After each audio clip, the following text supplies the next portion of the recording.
How are you today? Let's have some coffee, shall we? Pardon me, I got caught up. I was doing a quick update over at the 72601life.com website because it's working today. So all of the false Monday that was yesterday, which was Tuesday, believe it or not. Yeah, so now it's Wednesday and things are working. Wednesday's a magic day.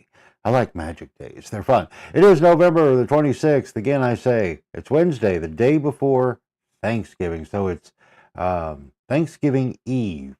Will you dress up as a pilgrim or a pumpkin? I'd love to see it. So enjoy the coffee with me this morning as we do our thing. But yeah, it's like it's kind of funny. It's like it's one of those things whenever you're doing something and you're like, okay, dude, now you got to hit this part here now, 8 o'clock. I was like, but I just thought about how I wanted that to be. Well, get on it. So, and actually, it's awesome. Technology is cool. You can move pretty fast. And so I had the opportunity to move fast on that. So here, I'll just show you. If you go over here to, let me get this one back up. Don't need that. I do need this though. And we'll go to the second screen, get that queued up. And if you go over here to 72601life.com, you'll see a little bit of a different layout on your PC. I haven't checked it on the phone yet.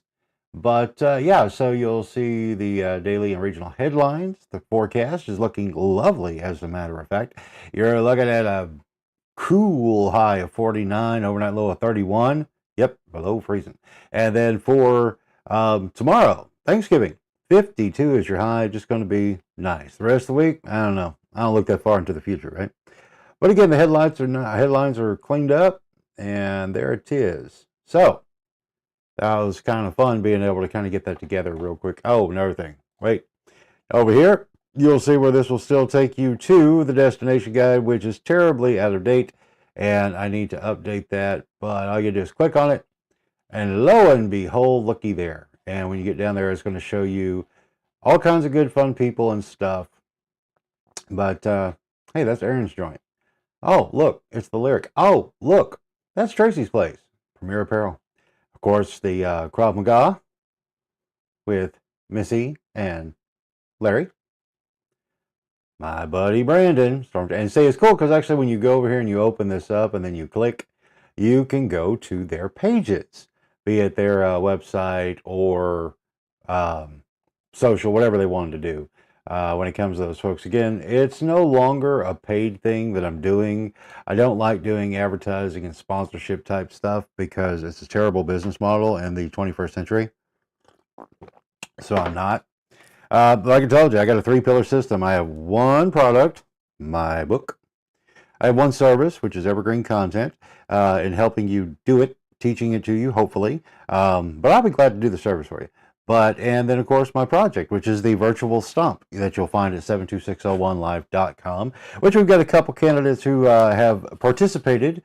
We had a great night, Monday night. Again, I can't stress it enough. Monday night with the Boone County Republican Committee's monthly meeting, which they're not having in December, by the way, because of Christmas and the holiday, everything's just going on.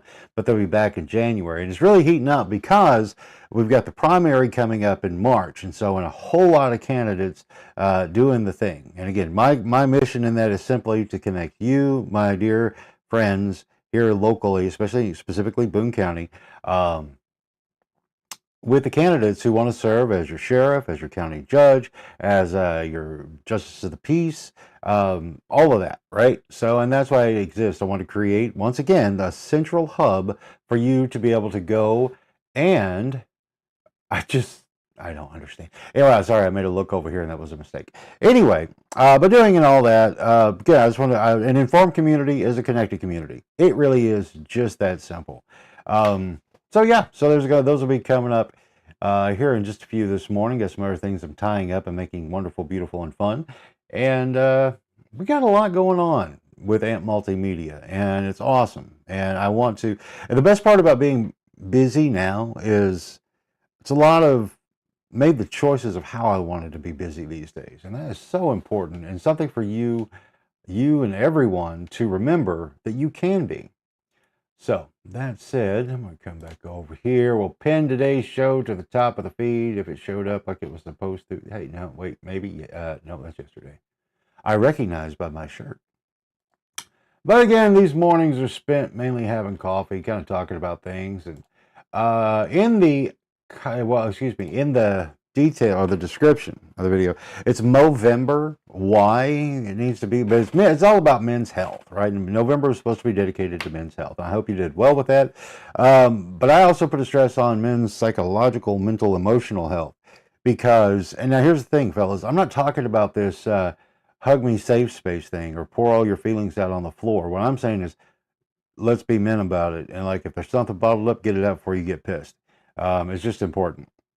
So, but also though, it is important because guys, we're still men. Believe it or not, no matter what's been said and all the nonsense of the past many years now, talking about like toxic masculinity and all that, I just got to tell you, it's dumb. It's just dumb. It is. It was a talking point, a narrative that just made men feel stupid because we do have the potential to be a little brutish, but we're supposed to be. We're still the whole gatherer hunter thing, right? Or hunter gatherer. That's what we do. And we're supposed to by nature, by design. I don't care about the, again, the source. You can just look at it from a natural perspective. There it is. Women can be just as aggressive. Mostly they are because they're the ones that have to keep us straight, right? Right. So anyway, but just kind of riffing on that for a second, it does drive me nuts when it comes to all that because it is tough being a guy. It really is. Always has been because our job is to make sure that we provide for our families and we take care of them and then all the other responsibilities that come in that. That doesn't mean a woman can't do it, and more often than not, they wind up being the ones who have to because whatever reasons that the guys drop the ball. But it's better when you're working together. And if the men and the women in the world will once again realize working together really does work in a very well way, it's kind of cool. Oh, Jim, you're ranting, but that's true. But going into the, now we're officially kicking into like all of the holiday stuff, Thanksgiving and Christmas and everything in between they throw on the calendar. Guys, I know how stressful it gets because again, you've got the weight of the world. And there we go. Hey, there's my buddy Thomas. Good morning, buddy. Again, men, we know it's hard. You've got Christmas, you've got presents, you've got parties, you've got feasts. But don't let it overwhelm you. Take the time, take a breath. You know what I'm saying? Walk away for a minute. There's no shame in that. It's actually important. So I just really want to stress that. So, but now, if you did actually pay any attention to what I was talking about earlier this month when I said that it was, or when the calendar said someone came up with this Movember thing. Gentlemen, have you come across, thought about it, and things to help you mitigate being a guy and not just losing your cool and, or just whatever? And of course, you're a guy, you're not going to tell me. But if you want to, you could. I'm just saying, we're here for each other. It's bros, bro. So anywho, what else is going on here? I don't know. It's been kind of a boring morning, man. I was like, looking at like, okay, what's going on in the world? And the biggest thing like now, as far as what the algorithms feed me, it's all conspiracy talk, which I'm down with. I'm cool with that. Other than it's boring now. It really is. Was it this time last week? Or towards the end of last week that we had all the talk of the aliens and all this other stuff, but once again, poof, we got nothing. Other than a dude, yeah, it was last Friday. Yeah, I don't care. The main thing is, dude got to make a lot of cash on doing digital downloads for a documentary, which is the same old run-of-the-mill, distract you for 15 seconds and go on. Yeah, I said it. It might be interesting. I'm not paying $20 to see it, though. I'm just not. But anyway, that said, I got to thinking a little bit about that, conspiracies. And other folks I've noticed have made notes about certain conspiracies that I don't know if they're on the back burner, waiting on a good time to bring them back out. I don't know. We're going to find out. And what are they? Let's see. Whatever happened to the Loch Ness Monster? Are you with me? Nessie's gone. Nobody talks about Nessie. The Bermuda Triangle. That was a huge one when I was a kid. The Bermuda Triangle, man. It's like if you went there, you were done. No one would ever know you existed unless they knew you went to the Bermuda Triangle, and then they'll just say you were another victim of the Bermuda Triangle, which that could be a fun way to have a legacy. We love Jim. But then he took a flight that crossed him over the Bermuda Triangle. And, well, we've never seen him since. Whoa. I don't know.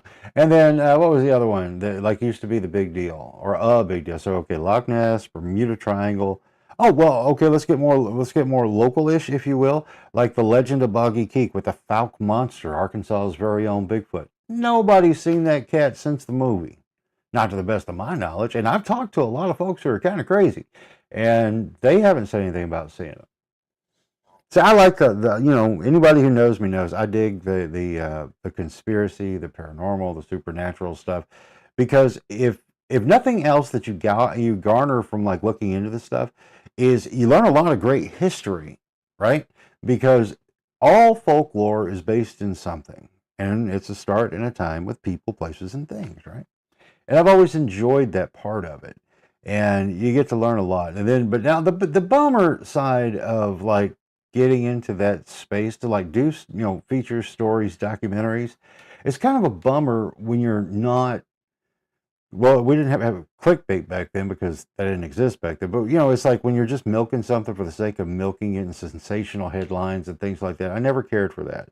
I let the story stand on its own. As far as like, did it shock you?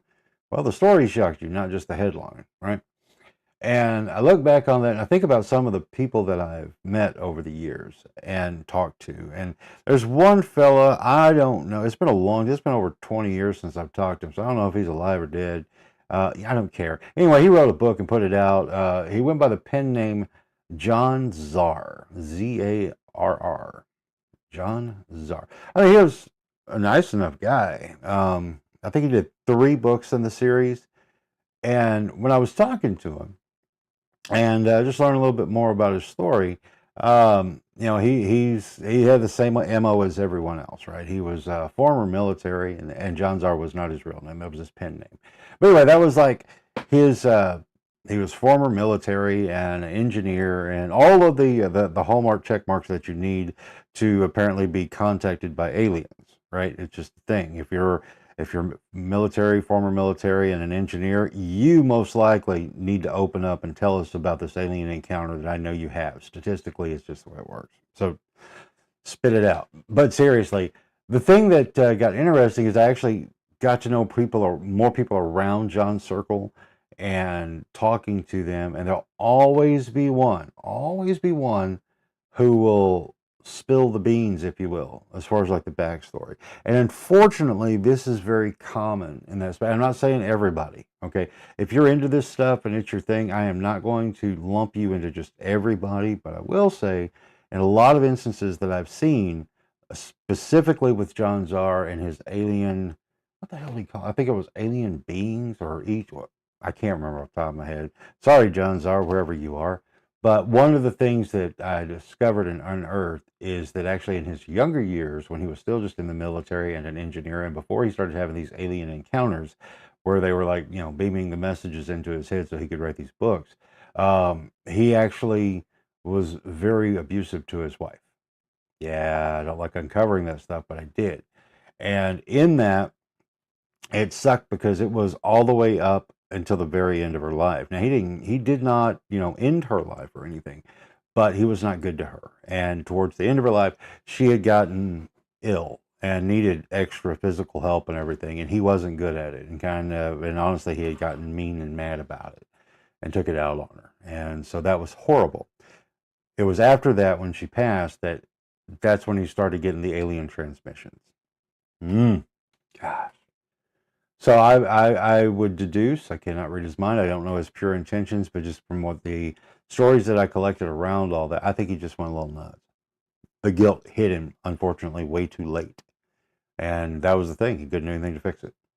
Because if you met him at that point, he was a much calmer person. He was a much kinder person, from what you could see. But yeah, that's one of those things. And in that circle, though, I met a few other folks. This is like back around probably 2002. I think it was 2002, 2003, somewhere in there. Anyway, but when I met these folks, another one, it was a fella, again, it's a long time ago. They were kind of old. I don't know if they're alive or dead, and I really don't care because it's the truth. The fella's name, he went by the name of Nor Savad. Nor Savad. It sounds like that, right? It sounds like one of these guys who would like totally be in this room. But what it actually was, it was his name spelled backwards, Ron Davis. Nor Savad. And Ron was an all right guy. He and his wife had a bookstore. like one of the new agey bookstores and everything. It was a cool place, you know, and smelled like, you know, incense. So it was nice in that. So you had old funky books and incense. It was a nice combination. And he liked to always have coffee on hand. That's another reason we got along. And he liked to talk a lot. And he had stories. Every single conspiracy up until that point, he had a direct connection to. Either he himself were there and involved, and I'm talking like even Roswell, New Mexico. Now, all of it, right? And he wasn't that old. I mean, he might have been like maybe 5 years old at the time of the Roswell, New Mexico alleged crash. But he was connected to everything, and he could look you right in the eye and tell you the whole thing, firsthand accounts and everything. And if he hadn't been there, because logistics really you couldn't bullshit that, like say Loch Ness, because he'd never been to Scotland. But anyway, he was there. He was very much knowledgeable, knew all about it, and so on and so forth. Tragedy there is that when he was a kid, he and his brother had unfortunately been in the presence when his father took out his mother. You know what I mean by that? So they were, and then I think the father took himself out too. The main thing is that they watched him take, you know, their father killed their mother. That was terrible. But that said, he and his brother were just raised in the foster care system at a time when there were a lot of not good things happening inside of that. So I think it's that childhood that turned him into a guy who wasn't malicious, he wasn't mean or anything like that. But I think it added and compounded to the stories. It was his escapism.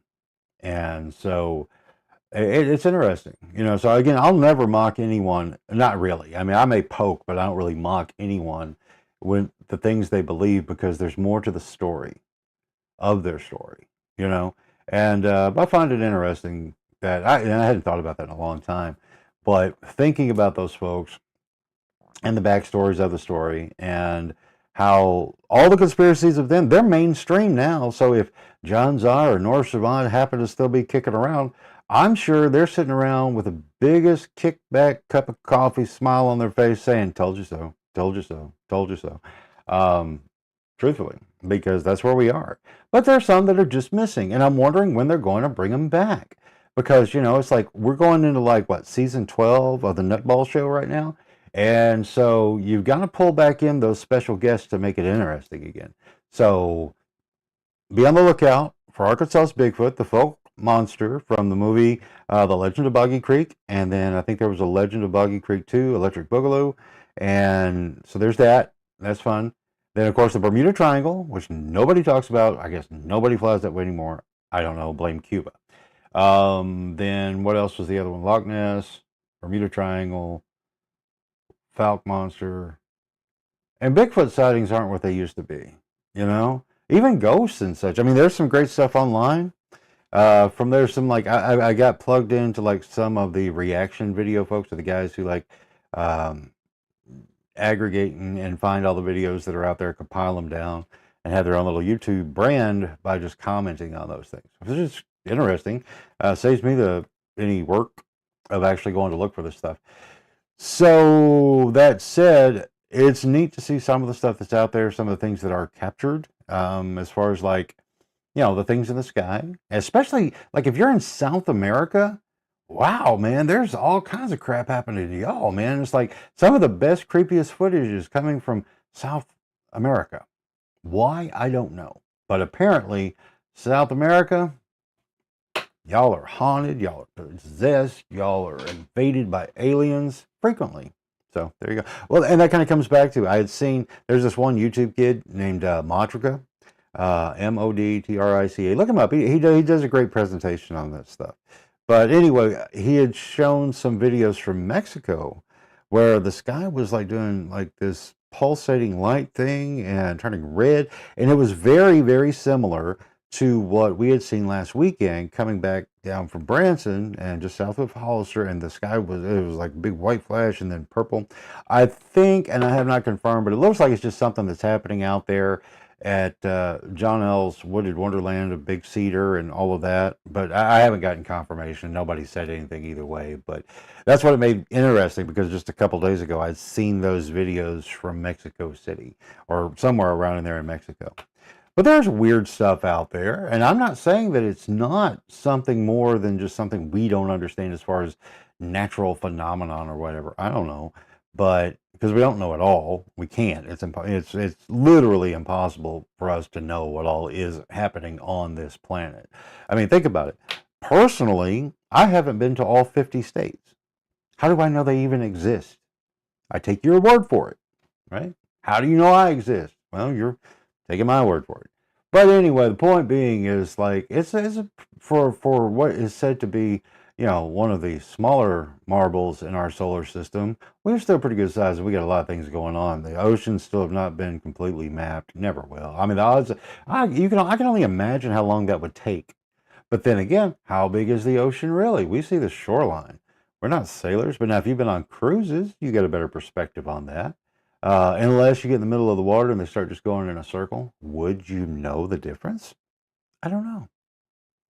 I like thinking about these. This is truly what I do every morning. Before I started doing this and cracking the mic open and having coffee with you, this is the weird crap that would pop into my head and I would think about. And then when Alicia was ready for her coffee, I'd start putting in her head. So I guess I'm kind of crazy too. And I own that. I truly do. So anyway, what are your Thanksgiving plans? Mine is actually going to be my annual festivities that I have been very, very fortunate, blessed, and grateful for the past 17 years. I'm going to go about a mile down the road over to my in-laws' house and go back to sleep on the couch. I'm going to do the show. I'll be here for you tomorrow morning. I'm going to go over there. I'm going to do the thing. I'm going to enjoy it and sleep on the couch, because that is the law of Jim. And plus, it keeps me out of Alicia and my mother-in-law Susan's way, because they swing, and I don't want to get swung on Thanksgiving. I'm grateful for the ability to duck. What else we got going on here?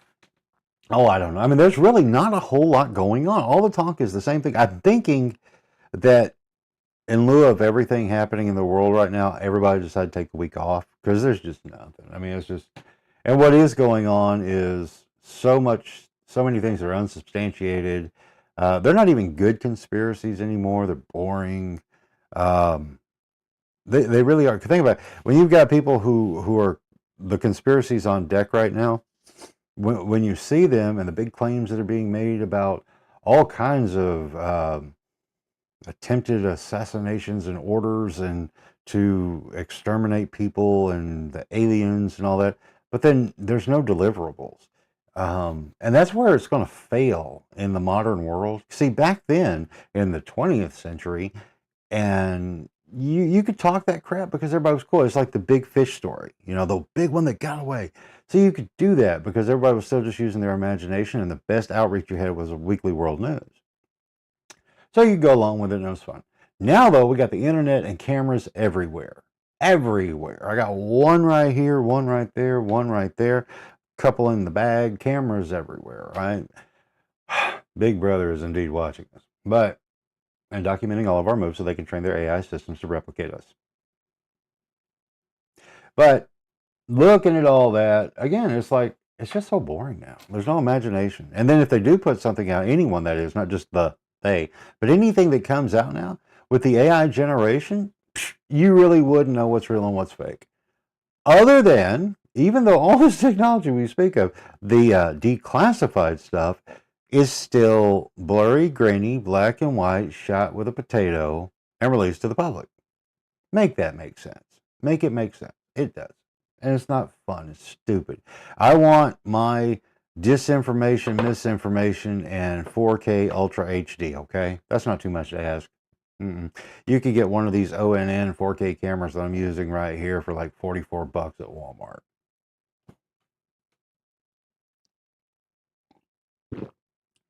I'm just saying. But it's 8/24, still Wednesday, still November, still the 26th, and really not a lot going. If you've got something going on, share it with me, man. Let me know. Because again, the Facebook feeds are just not very informative. at all. Because like, whether you're looking for like your local stuff or you're looking for like the groups that you're in, you don't see it anymore. I mean, you got to like really, really, really, really, really engage. Speaking of which, all right, this was day 8 actually of the promotion I was pushing to see. Well, one thing was, and a big thing was, doing the Meta verified blue check mark or blue star, whatever it is on here.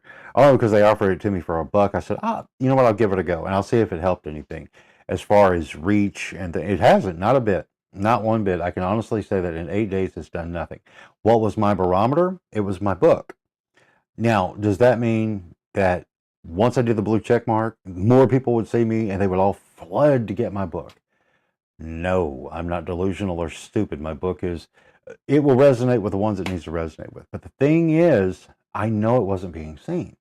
I know it. I just know because our personal, just what we do as human beings, we will look at something, and if it's free, you're definitely going to go look. I'm watching numbers and tracking. I don't get it. Now, here's the other caveat of that.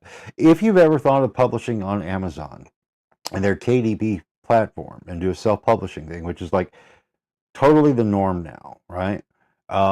Versus, once again, way back when, before the technology evolved as it has, it was a very expensive process if you were going to do self-publishing. That's why a lot of folks didn't, because you would have like minimum order unit buys that you would have to do, and then you would get charged for all the typesetting and this. I mean, you would be out 15 grand before you ever sold your first book, right? And that's with no marketing and promotion tied into it. That was just to get the book.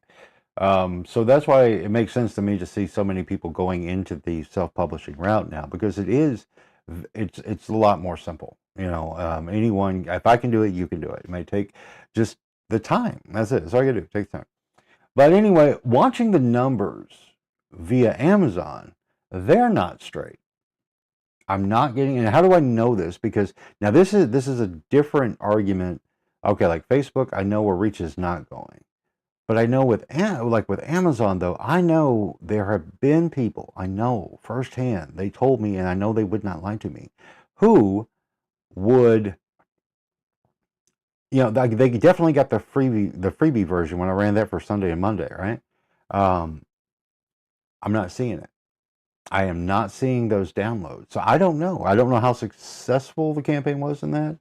But I'll just let it ride, because again, it's not really about that. Amazon for me, okay, it's about expectations. So any of the folks that may have came over from some of the author groups on Facebook, if you happen to be real, and I'm going to share a little info with you. I hear a lot of those folks very disheartened and disjointed because they wrote a book and they put it out on Amazon and nothing's happening. Odds are what happened is they were watching a YouTube guru telling them how much they could like free their lives and live the lifestyles of the rich and famous by just publishing one book every 5 minutes using AI. Or it's a real book that they've written and they're not getting any traction because they were supposed to. The YouTube guru told them so. Let's get back to expectations. Understand, from my perspective, is I wrote a book. I wanted to write a book because I wanted a beginning and an end, an open and a close, something that I could put in the can and say, yes, I did this. And that was it. And I wanted it to have meaning and message, and it does. But I had no delusions in sales. I have a lofty goal for it, but I have no delusions. That's never going to happen without me pushing it, period. If I'm not doing my own advertising, marketing, and promotion on it, the world will never know, period. It just doesn't work that way. You've got to put the work in, right? And so that's what I do. I'm not as hardcore as I probably could be, or maybe should be. But, I'm pushing, but not nearly as much. But I have no delusions about it. So to all of you, wonderful self-published people, don't give up. Don't stop. But work on your expectations. Because if you think just because you put it out there, you're going to sell 1,000 copies in 30 seconds, I hate to tell you this, but that's most likely not the case. What I will tell you, though, the biggest benefit of the Amazon KDP program is that you can get the best printing prices ever for physical copies of your book as the author, right? So that's what I do. I get, inside baseball. Yeah, it's like I buy them at a great cost and I put my markup on them for retail. That's how it works inside of our system. I know. Can you believe that? People don't just sell you at cost on everything. Nope. But if you want to do a wholesale deal and you like to distribute the book in your brick and mortar, we can talk, and I can definitely work something out with you because I really just want it out. Moving through the rest of the year and then into 2026, I'm really going to amp up, no pun intended, I'm really going to amp up my reach for retail locations across the country. I want to have books in, at, in every one of the 50 states. National distribution, grassroots. And I'll find you, we'll talk, we'll work it out. I'm not going to pay you to do it. And you don't have to pay me. You can buy copies of the book, that's fair. But I'll promote you in the process of you promoting me and giving me a shelf space. That's fair. I think it is. If you don't, then we shouldn't work together. That's simple. But another thing is coming online with AMP and stuff that I think, again, that's still a big thing I want to happen. But another thing that I'm going to most likely do is kind of shift gears just a little bit to where I'd like to have the book in each one of the 75 counties of Arkansas. I think I want to do that because it's fun. Cover the campus, the home state, right? And then look into Missouri more, perhaps. But Missouri is a funky state. Outside anything north of Springfield, I'm good. I don't want it. Furthest west, like with Joplin, maybe. Not really all that interested in eastern Missouri and northern Missouri. Central and northern Missouri, I am not interested in. I went to St. Louis once and it was a disaster. Not for any other reason that St. Louis is like the weirdest city I've ever been in my life. This was a long time ago now. It might have been around 99, 2000. And me and some friends are going up there to check out one of the WWF's Raw shows, right? Or was it SmackDown? It doesn't matter. It was one of the two. But we went and it was fun after it was also done and over with. But getting there to the arena, we got in town earlier than expected after a very long drive. Did not realize how long that drive was. But we got in town, and so we're going to check it out and just kind of drive around. I wanted to make sure we knew where we were going as far as the stadium was, and so we did. But then, for the next 3 hours, we couldn't find the damn place. We couldn't find it. It disappeared. We went the exact same route and could not. It moved. It moved, totally moved. I stopped at, it was like a U-Haul place, see if I could find a map. Yeah, it was a paper map back in those days, right? And so I bought a map. Guess what? It was out of date. How do you have an out-of-date map? Well, they did in St. Louis. So eventually we did make it back over there, and everything worked out great. Great show. We had a lot of fun. But I became pretty much convinced that the arch in St. Louis is not an arch. It is a handle. What do I mean? That big arch is actually a handle, and it's one of those games that God likes to play. And he reaches down and he grabs the handle in St. Louis. Y'all call it the arch, I call it the handle. Pulls it up, twists it around, puts it back down. Whole damn thing shifts. Craziest thing I've ever seen. And I got witnesses. If you really want to know, I got witnesses. But that was fun. Why'd I bring that up? I don't know. Well, we're having coffee. This doesn't have a whole hell of a lot of substance. Maybe I can share something that might matter. Oh, yeah, as far as growing the book deal and the benefits of Amazon, if you are someone who really wants to write a book and you want to get it out there, this is a great way to do it. I can even show you the way to do it completely 100% with no cost out of your pocket. I can show you how to do that, even from like the software you use to write it. Show you the whole thing. If there's enough interest, I'll put together a little like online workshop. You can just check out our tutorial video. Yeah, I'll be glad to do that because again,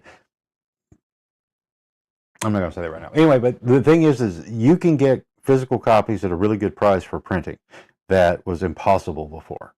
So, and I would rather see people get their physical copies, have it available digital for like all around the world. I mean, I got friends in Poland, down in Australia, that I really wanted to get the book to. And that's the best way in the world is the digital. The physical is always better. Hey, looky there. There's Damien. He's posting on the Facebook page. Let's see. Damien, good morning, buddy. Hey, there you are. Ah, there we go. I just scroll down. I'm liking. I'm loving. I want some more of it. And there we are. So cool. Right on. Yeah, we'll figure all this stuff out. We'll work out mechanics and try to get better interactive experience, because like the call-in shows. I'd like to do that. I really, really would. But again, this is about coffee. Coffee. My 17-year-old coffee cup of the Halloween nature, originally from a Kmart store somewhere in their distribution system, that landed at Main Street Merchandise in Harrison, Arkansas, when it was still where Books on Main is now, right up the hill from KHOZ, and before Bill Lovell packed everything up and got his much bigger place over at the Yonah Shopping Center. But for 17 years, me and this cup have had a wonderful relationship, and I love it. I mean, seriously, it's like ergonomically perfect for me. It just makes me so happy. 8:35, Wednesday, the 26th of November, day before Thanksgiving. According to the machine, it is 37 degrees out there. I believe it, but I don't know if I believe that machine. Let me check the other machine. You know, all the pinging and dinging and such that people do. Taking a look. Nope, 37. Looky there. Go figure. Yeah, I thought it was pretty cool out there when I took Jack the Wonder Dog out to do his morning routine.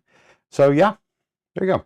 Anyway, have a great day, guys. I got a lot of fun stuff that I'm working on for a particular person that I could tell you, but I don't think I should.